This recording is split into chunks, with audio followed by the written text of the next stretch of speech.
Look at questions 1 to 4.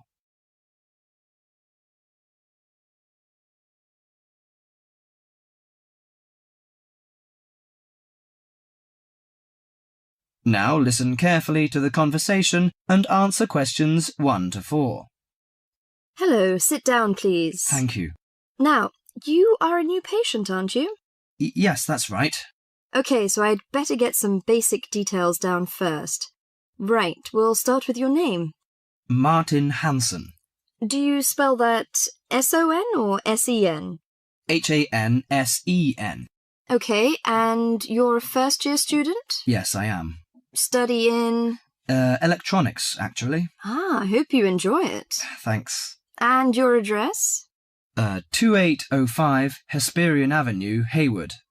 2805 and Hesperian. Yes, that's Hesperian. Hayward, Hayward. And your phone number? 734-246-55. 734-264-55. No, you got the 6 and the 4 the wrong way round. It's 246-55. Huh? Sorry, right. And, when were you born? The 15th of June, 1986. Here in New Zealand? No, I was born in Sydney.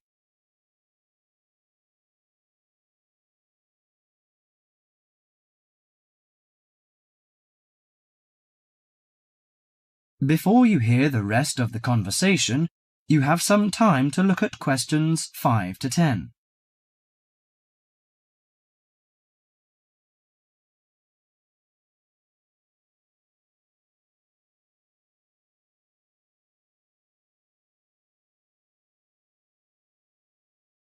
Now listen to the conversation and answer questions 5 to 10. Good. So, what's your problem? Well, frankly, I wonder whether it is a problem. I get the blues, and it lasts for quite a while. I don't know how to... Yes, we all feel sad or get the blues now and again.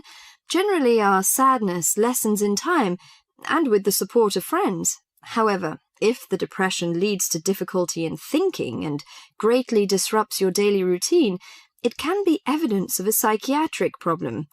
What do you feel exactly? I always feel sad and worthless. I find it hard to fall asleep and wake up early in the morning. How long has it lasted? Nearly half a month. Do you feel fatigue or loss of energy? Or you may have lost interest or pleasure in usual activities? Yes, sometimes. At first I thought I could overcome it by myself, but I failed, and I'm so glad that you came here.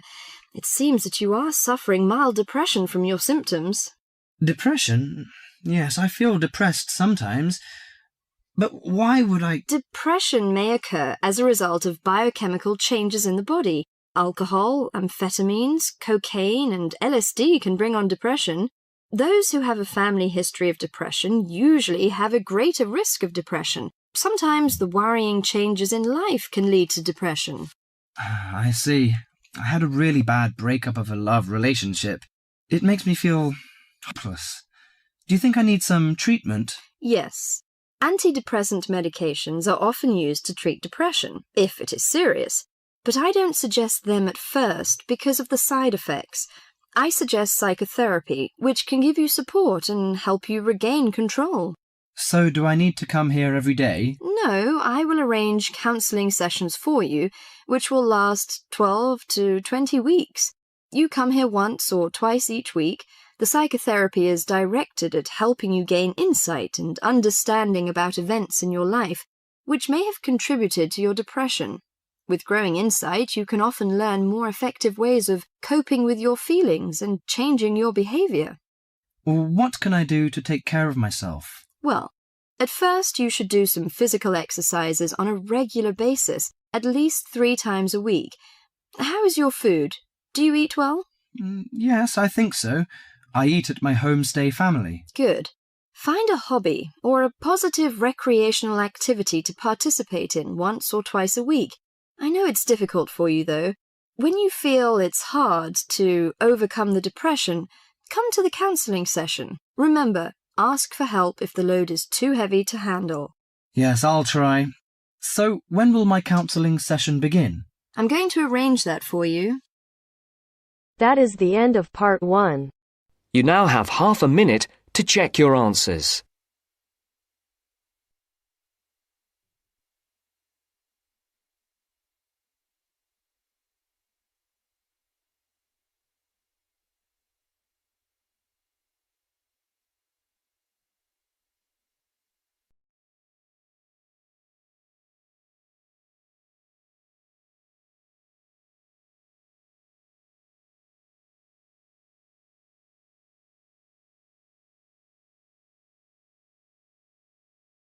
Now turns to part 2. Part 2. You are going to hear a conversation between a student and a driving instructor. First, look at questions 11 to 14.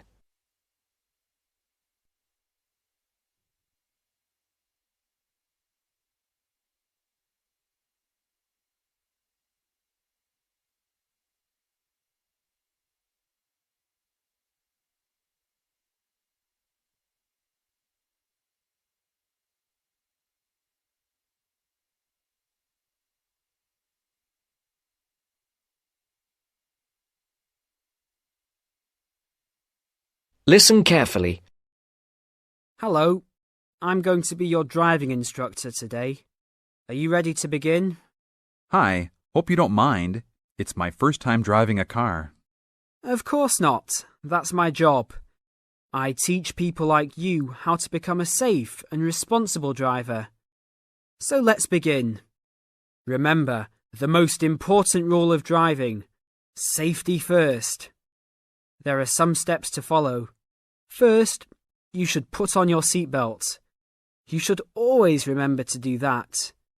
In case of an accident or emergency, having a seatbelt on is of utmost importance. Okay, I have my seatbelt on. Now what should I do? Start the car. Good. Now make sure that the steering wheel is in the proper position and that your seat is not too far or not too close to the pedals. I'm all ready to go. Should I shift into first gear? Don't forget to put the parking brake down. You don't want to drive with that up. Oh yeah, I almost forgot. If I have the parking brake on, I won't be able to accelerate. Yes, that's right. Now put the car in reverse and slowly back out of the parking space. Good. Put the car in first gear. When should I shift? Is it better to shift slowly or quickly? You can shift whenever you feel is appropriate. This means shifting should occur smoothly. Do not shift too slowly or you will stall. Shifting too fast will waste gas. Shifting is simple. Just remember to shift smoothly. To shift, you will have to push the clutch and then push the gas pedal. Before the broadcast continues, look at questions 15 to 20.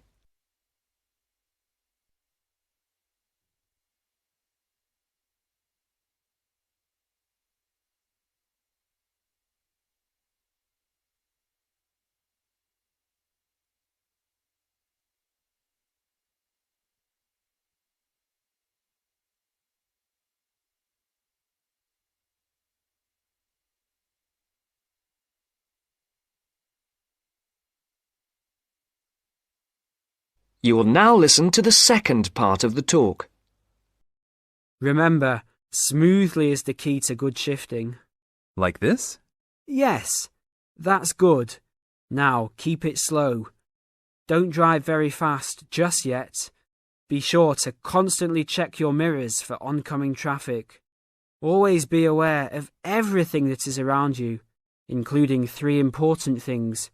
Remember these 3: people crossing the streets, other cars, and bicycles riding next to you. What should I do if I see a yellow light? Well, it's always better to brake instead of trying to run it. But if you're travelling at a speed where it's impossible to stop in time, then you should try to make it across the intersection. But remember, you should always try to stop. It's the safest way to avoid an accident. Even if I have to brake very suddenly?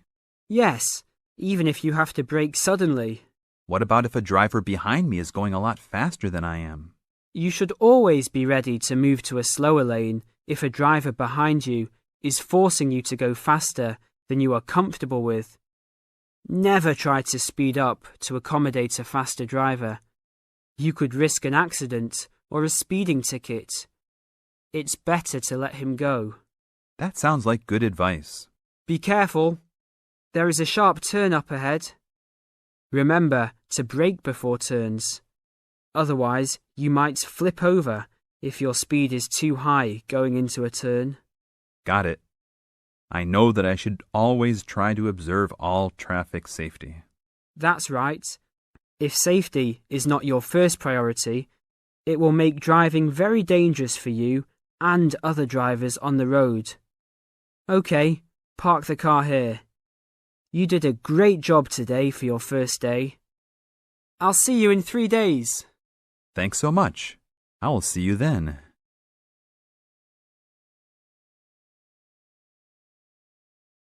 That is the end of part 2. You now have half a minute to check your answers.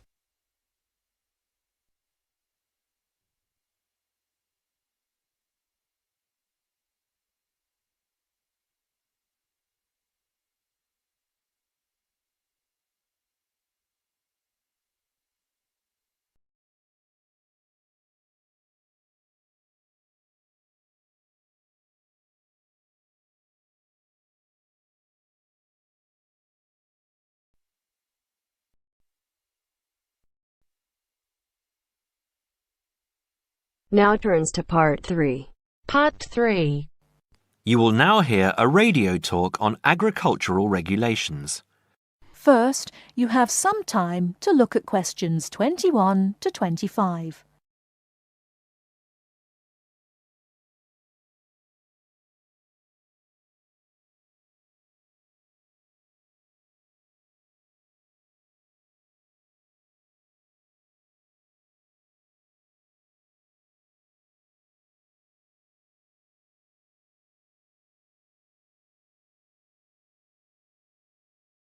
Now listen carefully and answer questions 21 to 25. Could there be clearer proof of the arrogance and indifference of those who are supposed to keep our food safe than the muzzling of John Verrill? Agriculture is a business, true, and businesses have to make money. But this shows how ministers and officials put the profits of the agriculture business before the well-being of the British people. Mr. Verrill, a pharmaceutical chemist, was appointed to represent consumers on one of the many committees that advise the government on food safety. When he tried to do his job, though, and wanted to warn ministers of a danger to children's health, he was refused permission to do so. The danger comes from hormones given to cattle in the USA and some other countries to make them grow faster. They speed up the animal's development to maturity, thus making meat production more profitable. There have, however, long been fears that the hormones have horrendous effects on the people who eat them, causing diseases as serious as cancer. Once these hormones were used on British cattle too, but over 20 years ago they were banned in Europe for being too dangerous. Indeed, so concerned is the European Union that it banned imports of hormone-fed beef years ago, much to the fury of the US government, which wants to sell it all over the world. Several years ago, the USA and Canada asked the World Trade Organization to declare the ban illegal and to punish Europe for failing to lift it. The WTO, with its long record of refusing to let environmental or safety concerns interfere with trade, agreed, imposing fines of more than $120 million a year on the EU for its refusal to back down. The British government now backs the Americans, claiming that there is no proof that hormone-fed beef does any harm. This is where Mr. Verrill comes in. He is very angry with the government especially as their claim comes out just after a Danish study shows that growth hormones are 200 times more dangerous than was previously thought. Worried by these findings, Mr. Verrill spoke to government representatives, who did nothing. Before you hear the rest of the talk, you have some time to look at questions 26 to 30.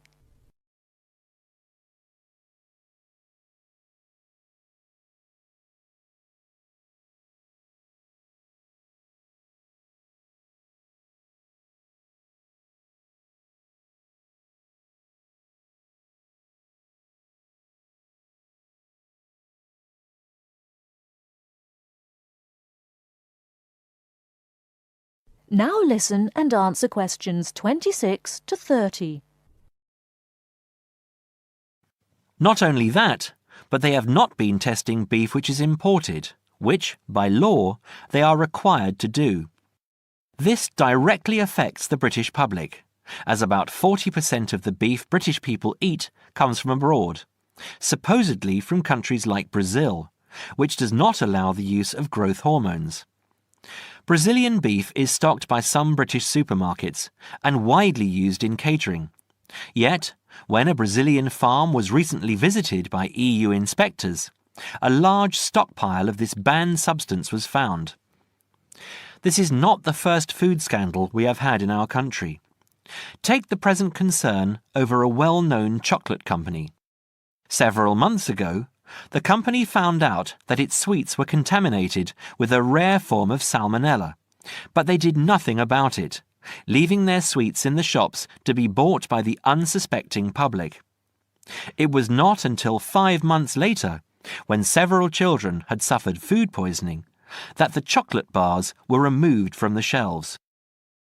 It makes you wonder how many other dangerous foods have been allowed onto our plates. That is the end of part 3. You now have half a minute to check your answers.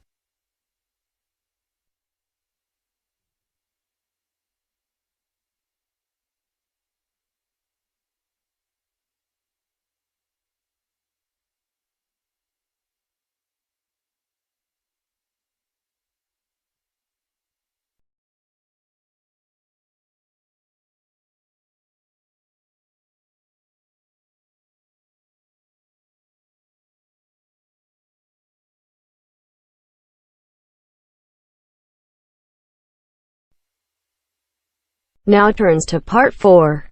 Part 4. You're going to listen to a talk about tea in the UK. First, you have some time to look at questions 31 to 40.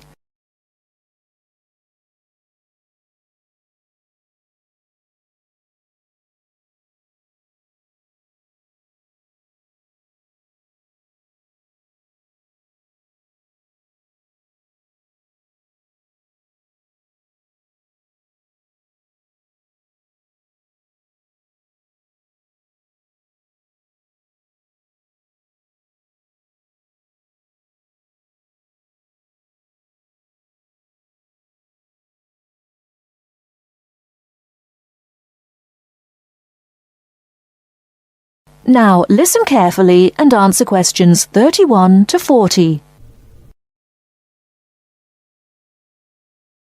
During the 1930s, there was a popular song which had the title "Everything Stops for Tea," and to millions of British people, a restful cuppa is still an ideal way to relax for a few minutes from the rigours of the day. The English custom of drinking tea has its roots in the 17th and 18th centuries. When first imported to Britain, the exotic cha, or cha, as the Chinese tea was variously called, was considered a man's drink to be enjoyed with colleagues at London coffee shops. These were popular meeting places for many walks of life: politicians, lawyers, poets, actors, and writers. Many London clubs began in this manner, and the famous Lloyd's Insurance underwriters started out as Lloyd's Coffee House. In 1706, the first coffee house that offered tea was Tom's Coffee House, owned by Thomas Twining. He realized that he needed to introduce an added attraction to compete with the many other coffee houses in London, and tea was rare, exotic, and extremely expensive. With these credentials, tea became an exclusive drink and enabled Twining to open a tea shop under the sign of the Golden Lion in the Strand.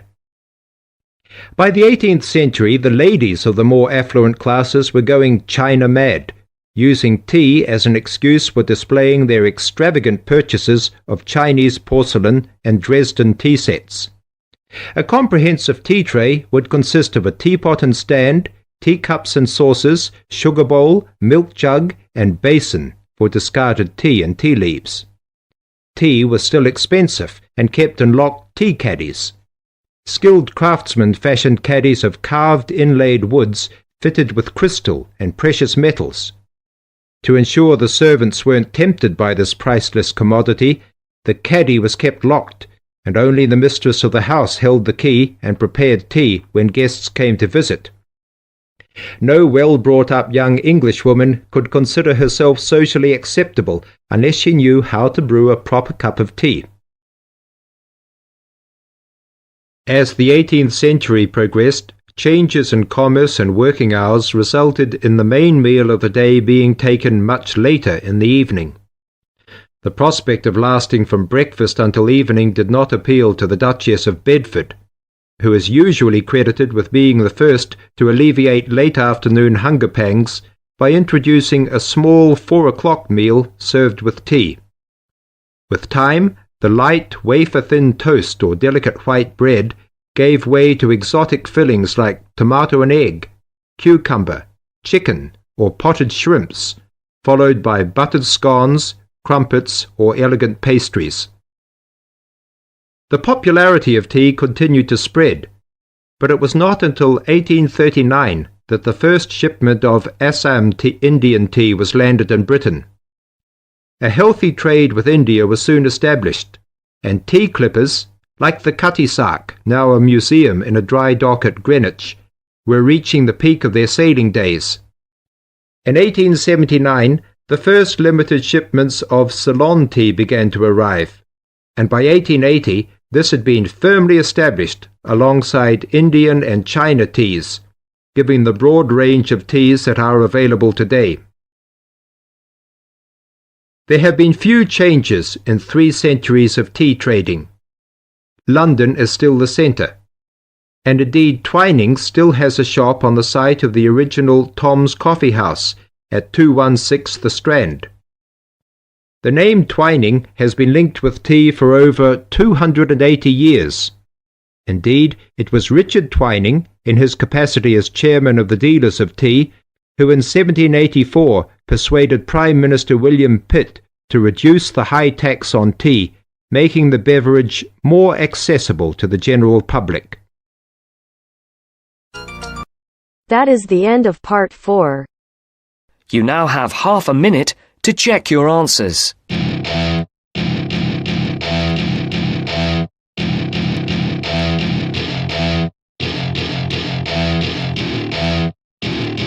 Welcome to my party, we're just getting started. A life is a dream or a nightmare scarring. Hand me a drink cause I think I'm going all in. Get me a shrink who can catch me when I'm falling. Cover up my scars, flip the handlebars. Crashing in my car, wake up in a bar. I'll be a superstar, just on my avatar. This world is so bizarre, empty out the reservoir.